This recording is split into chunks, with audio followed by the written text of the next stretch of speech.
नमस्कार। ब्रेक के बाद आपका केकेडी न्यूज में बहुत बहुत स्वागत है। रुक करेंगे इस वक्त की कुछ खास खबर की तरफ। खबर है उत्तर प्रदेश राजधानी से, जहां पर लखनऊ में कांग्रेस कमेटी ने प्रेस कॉन्फ्रेंस का आयोजन किया, जिसमें कांग्रेस के वरिष्ठ नेता नसीमुद्दीन सिद्दीकी और प्रदेश कांग्रेस अध्यक्ष बृजलाल खबरी मौजूद रहे। आपको बता दें कि कांग्रेस कमेटी के लोगों ने भाजपा पार्टी पर तंज कसते हुए किसानों की समस्याओं पर वार्तालाप की।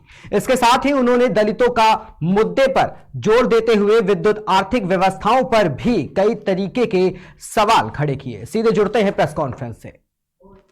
सर, हम ये जानना चाहेंगे कि आज की जो प्रेस कॉन्फ्रेंस करी गई उसका असल में मुद्दा क्या था?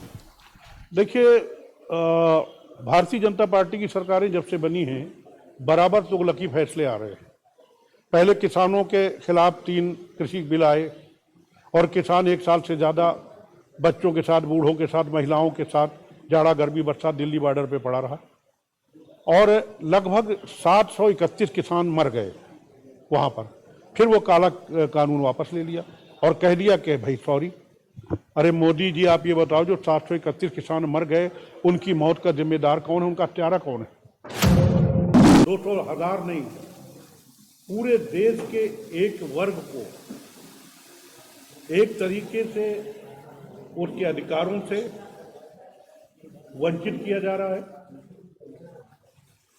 उसको भूमिहीन बनाने का प्रयास किया जा रहा है, उसका अधिकार मारा जा रहा है। माननीय योगी जी ने यह फैसला लिया है कि जो अभी तक शेड्यूल कास्ट की जमीन, जो एक निर्धारित सीमा थी कि इससे ज्यादा की जमीन जो है अब डीएम से परमिशन लेके करना है, वो खत्म कर दिया उन्होंने। अभी तक तो गांव समाज की या दूसरी संपत्ति दी जा रही थी, रेलवे बेच दिया, सिविल एविएशन बेच दिया, इलेक्ट्रिसिटी बेच दी, क्या क्या दिया, सब आपके उसमें है। अब क्या है, अब इनकी निगाह दलितों की जमीन पर है। इस देश का दलित, इस देश का शेड्यूल कास्ट, शेड्यूल ट्राइब भूमिहीन बनाने की ये साजिश है। और ये साजिश भारतीय जनता पार्टी की। हमें बार बार इग्नोर क्यों किया जा रहा है? पहले भी इग्नोर किया गया, आज भी इग्नोर किया गया। हम अपनी समस्या लेके नहीं महामहिम के पास जा रहे हैं। उनकी ड्यूटी क्या है वो जाने, हमें ड्यूटी नहीं बताना है। हम अपनी ड्यूटी निभा रहे हैं। कांग्रेस पार्टी इसका विरोध करती है। कांग्रेस पार्टी ने पहले भी इसका विरोध किया।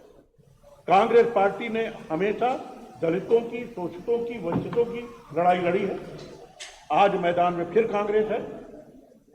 कांग्रेस इसकी निंदा करती है और इसका विरोध एसटी एससी के पक्ष में, इसका विरोध सदन से सड़क तक करेगी। कि जो भाजपा सरकार जिस तरीके का कानून लाने का प्रयास कर रही है, पिछली सरकार भी इस कानून को ला करके दलितों और वंचितों को, शोषितों को एक बार फिर से उनके अधिकारों पर कुठाराघात करने वाली थी, लेकिन उस समय तो नहीं हो सका। लेकिन आज जो वर्तमान सरकार है, भारतीय जनता पार्टी की सरकार ने, जो अखबारों के माध्यम से मुझे पता चला है, तो मैं पहले से ही आपके माध्यम से इस सरकार को आगाह कराने के लिए आप लोगों का सहयोग ले रहा हूँ। जिस हद तक आपने देखा होगा कि किसानों के खिलाफ जो 3 काले कानून बनाए गए थे, किसानों ने जी तोड़ लड़ाई लड़ी, अंत में किसान जीते, सरकार को पीछे जाना पड़ा। उससे कहीं ज्यादा गंभीर और खतरनाक ये कानून जो सर्वहारा समाज के दलित पिछड़े, जिनको ये जमीनें बहुत कम संख्या में हैं, उनकी जमीनों पर दबंगों और कारपोरेट घरानों की नजरें हैं। उन्हें हम पूरी तरीके से बारीकी से देख रहे हैं। उनको जो फायदा पहुंचाने वाला काम है, फिर मैं वही कहूँगा कि ये सरकार हम दो हमारे दो का ध्यान रखती है, बाकी और किसी का नहीं। 72 घंटे की बिजली की हड़ताल चल रही है। कोई शौक से नहीं परेशान करना चाहता सरकार को। जब लोगों की आवश्यकताओं की पूर्ति नहीं होती तो सरकार के सामने ही अपनी बात रखता है, चाहे व्यक्ति हो, चाहे संगठन हो, चाहे समाज हो। जब उनकी जरूरतों को पूरा होता नजर नहीं आता है तो सरकारों के पास जाकर के अपनी बात करते हैं। बिजली विभाग एक संगठन है, सरकार का एक अंग है। जब बिजली विभाग के कर्मचारी रात दिन 24 घंटे जनता की सेवा में लगे रहते हैं, उन्हें मुनासिब दाम जब नहीं मिलते तनख्वाह के रूप में या संविदा पर रखे हुए लोगों को मानदेय के रूप में, जब उनकी आवश्यकताओं की पूर्ति नहीं होती है तो समय समय पर वो अपनी आवश्यकता की पूर्ति के लिए कुछ पैसे बढ़ाने की बात करते हैं। नवरात्रि तो है ही है, नवरात्रि के साथ साथ बहुत बड़ा रमजान का भी महीना। हिंदू धर्म के लोग माइक और मंच लगा करके कथा भागवत रामायण पढ़ेंगे, दूसरे तरफ जब रमजान के महीने में मुस्लिम भाई वो भी अजान करेंगे और एक नया पंगा शुरू कर देंगे। धर्म के नाम पर फिर से एक कई नई लड़ाई शुरुआत ना कर दें, इसका भी हमें डर है। सरकार की नैतिक जिम्मेवारी बनती है ऐसे दिनों में बिना किसी लड़ाई झगड़े के दोनों समुदाय के धार्मिक पर्व आसानी से आराम से पूरे हों, ऐसा काम सरकार को करना चाहिए। लेकिन सरकार तो पैसा दे दे करके 1-1 लाख रुपए बहुत होता है रामायण भागवत कराने के लिए। ये सरकार की नीति बिल्कुल गलत है, जनता के हित में नहीं है। जनता ने जिस सोच के आधार पर आपको मैंडेट दिया है, जनता को ध्यान में रख करके सरकारों को निर्णय लेने चाहिए, ऐसा मेरा सोचना है। किसान कितनी बुरी तरह से टूट चुका है। किसान की जब हम बात करते हैं तो किसान आलू का अलग है, गन्ना का अलग है, मटर का अलग है, जितने भी जिन्स पैदा करते हैं वो सब किसान हैं। किसान की जो लागत है खेती की वो 2000 से लेकर के कई हजार आगे तक जा रही है, लेकिन उनका जो समर्थन मूल्य आज तक जो तय नहीं हुआ है, अभी आलू का जो रेट तय किया है, कितना किया है, 650 रुपये। और आलू के किसान क्या कहते हैं कि हमारा 1 बीघे में 2000 रुपये तक खर्चा है। ये गूंगी सरकार, बहरी सरकार किसी के हित में काम नहीं कर रही है, केवल काम कर रही है तो उन कारपोरेट घरानों के लिए, हम दो हमारे दो के लिए। इसलिए हम लोगों को बहुत पीड़ा है, क्योंकि और तो दल कोई आपके बीच में आकर के इनकी लड़ाई को नहीं लड़ रहा है। जनता की लड़ाई को लड़ने के लिए उत्तर प्रदेश में और भी दल हैं, कोई आपके बीच में आकर के नहीं लड़ना चाहता है। अगर कोई लड़ना चाहता है तो वो है कांग्रेस, और कांग्रेस ने आपका सहारा लेकर के जनता की लड़ाई लड़ने का मन बनाया है। आपका बहुत बहुत धन्यवाद, आप लोगों ने मुझे समय दिया, धन्यवाद। नमस्कार, इस वक्त मैं मौजूद हूँ कांग्रेस के पार्टी के कार्यालय में, जहाँ पर आज एक प्रेस कॉन्फ्रेंस रखी गई। मेरे साथ कांग्रेस के वरिष्ठ नेता नसीमुद्दीन सिद्दीकी जी मौजूद हैं। सर नमस्कार। सर, हम ये जानना चाहेंगे कि आज की जो प्रेस कॉन्फ्रेंस करी गई उसका असल में मुद्दा क्या था?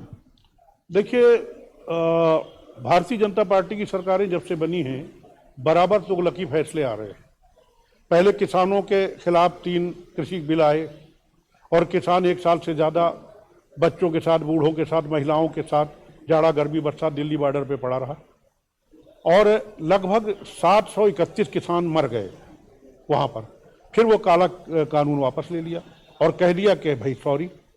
अरे मोदी जी, आप ये बताओ, जो 731 किसान मर गए उनकी मौत का जिम्मेदार कौन है, उनका हत्यारा कौन है?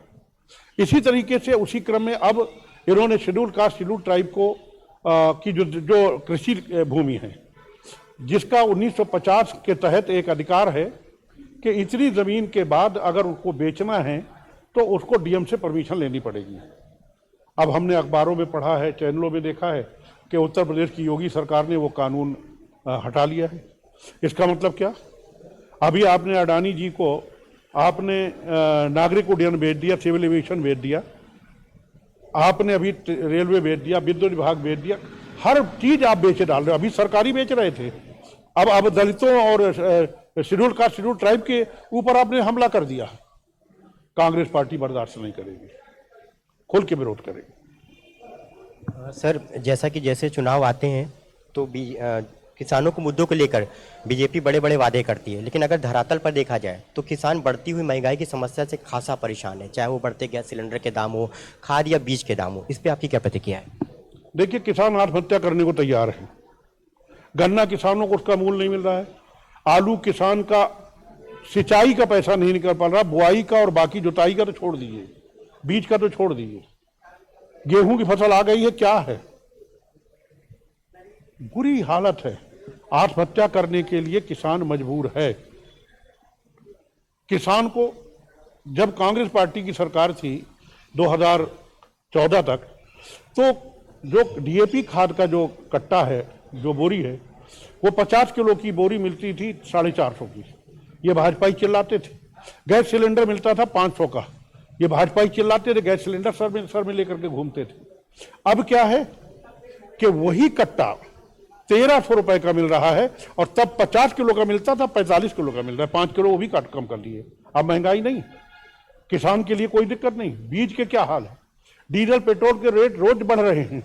दूसरी महंगाई के साथ साथ किसान को अपनी सिंचाई करना है, जुताई करना है, बुआई करना, डीजल कहाँ नहीं लग रहा है। मार दिया इन्होंने इस देश के किसानों को, मजदूरों को, गरीबों को। अब SC ST के ऊपर इन्होंने वार किया है। जैसा कि आपने भी बताया कि जैसे किसानों के समय पर भुगतान नहीं हो पाता, तो उसी से जुड़ा सवाल है, किसानों की फसलों के बाद में उनका जो कटान होने के बाद उनका समय पर भुगतान नहीं हो पाता है, और किसान की ये सबसे बड़ी समस्या भी है। आपकी पार्टी जो आपकी सरकार है, वो इस समस्या का कैसे निराकरण कर सकती है अगर आप सत्ता में आते हैं? अरे सत्ता में हम आते हैं, हम सत्ता में जब थे, मैं अपनी बात कर लूं, 2007 से 2012 तक मैं सत्ता में था और गन्ना मंत्री था। जितना गन्ना का रेट मैंने इस समय दिया है, आज तक हिंदुस्तान की किसी प्रदेश की सरकार ने उसका आधा भी नहीं दिया। भुगतान जितना मैंने, मूल तो मूल, मैंने ब्याज भी भुगतान कराया, हिंदुस्तान की किसी सरकार ने कराया। तो हम तो करके आ रहे हैं ना। सर, एक सवाल है, समाजवादी पार्टी जाति जनगणना को लेकर के बार बार सवाल खड़ी करती है, वहीं बीजेपी जो है जाति जनगणना के सवाल से पीछे भागती है। जाति जनगणना को लेकर के आपकी पार्टी की क्या प्रतिक्रिया है? देखिए, नूरा कुर्सी चल रही है, नूरा कुर्सी चल रही है। हम तो संविधान को मानने वाले लोग हैं। अगर संविधान में इसकी व्यवस्था है तो हम बिल्कुल इससे सहमत हैं। सर, अभी एक संभल में एक पत्रकार के साथ एक घटना घटित हुई, जिसने राज्य शिक्षा मंत्री माध्यमिक के उनसे सवाल खड़े किए और उसकी गिरफ्तारी हुई। इसको आप किस तरीके से देखते हैं? देखिए, इसमें जिम्मेदार आप ही लोग हैं। एक पत्रकार ने BBC के ऊपर जब एकदम से अटैक होता है तो सारे लोग आप देखते हैं बैठ करके। भारत समाचार पे जब होता है, आप सारे लोग देखते हैं बैठ करके। आज उस पत्रकार के ऊपर हो गया तो बाकी लोग सब देख रहे हैं। मैं समझ नहीं पा रहा हूं कि आपकी मजबूरी क्या है। दलितों के मामले को हम सड़क पे लेके आ रहे हैं, किसानों के मामले पे को हम सड़क पे लेके आ रहे हैं, बेरोजगारी के मामले को हम सड़क पे लेके आ रहे हैं, महंगाई के मामले को हम सड़क पे लेके आ रहे हैं। हम आपके मामले को भी सड़क पे लेके आने को तैयार हैं। क्या आप तैयार हैं? अगर आप तैयार हैं, हम आगे चलते हैं, आप हमारा साथ दीजिए। बहुत बहुत धन्यवाद। ये थे हमारे साथ में नसीमुद्दीन सिद्दीकी साहब, जिनसे हमने कुछ सवाल भी किए और उन्हें सवाल उनका बखूबी जवाब भी दिया। कैमरामैन शरद के साथ Avinash Verma, KKD news, Lucknow. Sir, हम ये जानना चाहेंगे कि आज